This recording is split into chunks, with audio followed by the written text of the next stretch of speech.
44वां बाब गुमशुदा प्याला। फिर उसने अपने घर के मुंतजिम को ये हुक्म किया कि इन आदमियों के बोरों में जितना अनाज वो ले जा सके भर दे और हर शख्स की नकदी उसी के बोरे के मुंह में रख दे, और मेरा चांदी का प्याला सबसे छोटे के बोरे के मुंह में उसकी नकदी के साथ रखना। चुनाचे उसने यूसुफ के फरमाने के मुताबिक अमल किया। सुबह रोशनी होते ही ये आदमी अपने गधों के साथ रुखसत कर दिए गए। वो शहर से निकलकर अभी दूर भी नहीं गए थे कि यूसुफ ने अपने घर के मुंतजिम से कहा, जा उन लोगों का पीछा कर, और जब तू उनको जा ले तो उनसे कहना कि नेकी के एवज तुमने बदी क्यों की? क्या ये वही चीज नहीं जिससे मेरा आका पीता और इसी से ठीक फाल भी खोला करता है? तुमने जो ये किया सो बुरा किया। और उसने उनको जा लिया और यही बातें उनसे कहीं। तब उन्होंने उससे कहा कि हमारा खुदावंद ऐसी बातें क्यों कहता है? खुदा न करे कि तेरे खादिम ऐसा काम करें। भला जो नकदी हमको अपने बोरों के मुंह में मिली उसे तो हम मुल्के कनान से तेरे पास वापस ले आए। फिर तेरे आका के घर से चांदी या सोना क्यों कर चुरा सकते हैं? सो तेरे खादिमों में से जिस किसी के पास वो निकले वो मार दिया जाए और हम भी अपने खुदावंद के गुलाम हो जाएंगे। उसने कहा कि तुम्हारा ही कहना सही, जिसके पास वो निकल आए वो मेरा गुलाम होगा और तुम बेगुनाह ठहरोगे। तब उन्होंने जल्दी की और एक एक ने अपना बोरा जमीन पर उतार लिया और हर शख्स ने अपना बोरा खोल दिया। सो वो ढूंढने लगा और सबसे बड़े से शुरू करके सबसे छोटे पर तलाशी खत्म की और प्याला बिन्यामीन के बोरे में मिला। तब उन्होंने अपने पैराहन चाक किए और हर एक अपने गधे को लाद कर उल्टा शहर को फिरा। और यहूदा और उसके भाई यूसुफ के घर आए, वो अब तक वही था। सो वो उसके आगे जमीन पर गिरे। तब यूसुफ ने उनसे कहा, तुमने ये कैसा काम किया? क्या तुमको मालूम नहीं कि मुझसा आदमी ठीक फाल खोलता है? यहूदा ने कहा कि हम अपने खुदावंद से क्या कहें? हम क्या बात करें या क्यों कर अपने को बरी ठहराएं?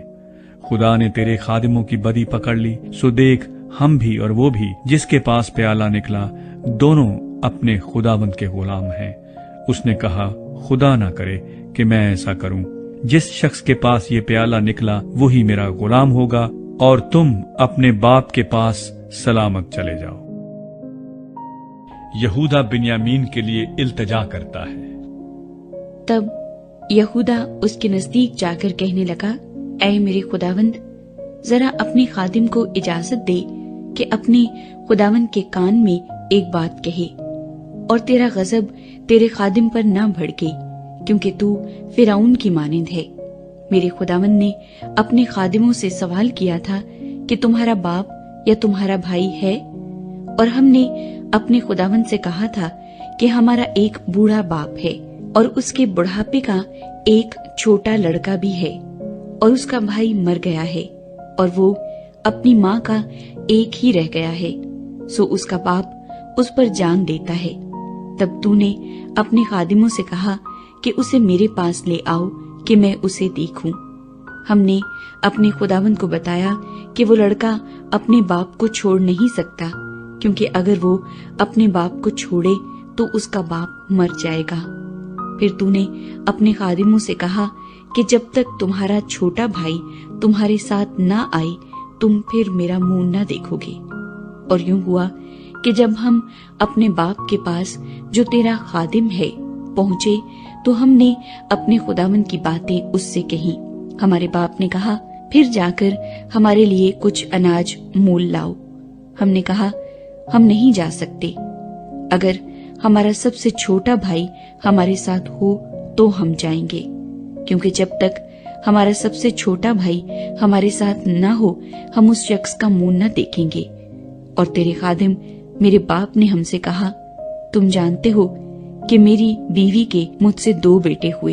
एक तो मुझे छोड़ ही गया और मैंने ख्याल किया कि वो जरूर फाड़ डाला गया होगा, और मैंने उसे उस वक्त से फिर नहीं देखा। अब अगर तुम इसको भी मेरे पास से ले जाओ और इस पर कोई आफत आ पड़े तो तुम मेरे सफेद बालों को गम के साथ कब्र में उतारोगे।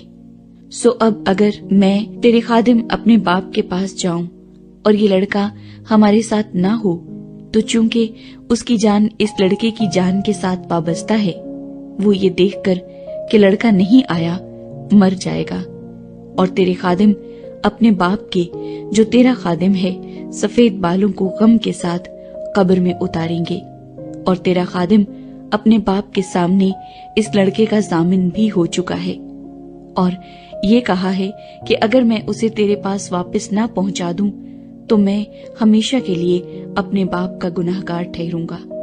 इसलिए अब तेरे खादिम को इजाजत हो कि वो इस लड़के के बदले अपने खुदावंद का गुलाम होकर रह जाए और ये लड़का अपने भाइयों के साथ चला जाए, क्योंकि लड़के के बगैर मैं क्या मुंह लेकर अपने बाप के पास जाऊं। कहीं ऐसा ना हो कि मुझे वो मुसीबत देखनी पड़े जो ऐसे हाल में मेरे बाप पर आएगी।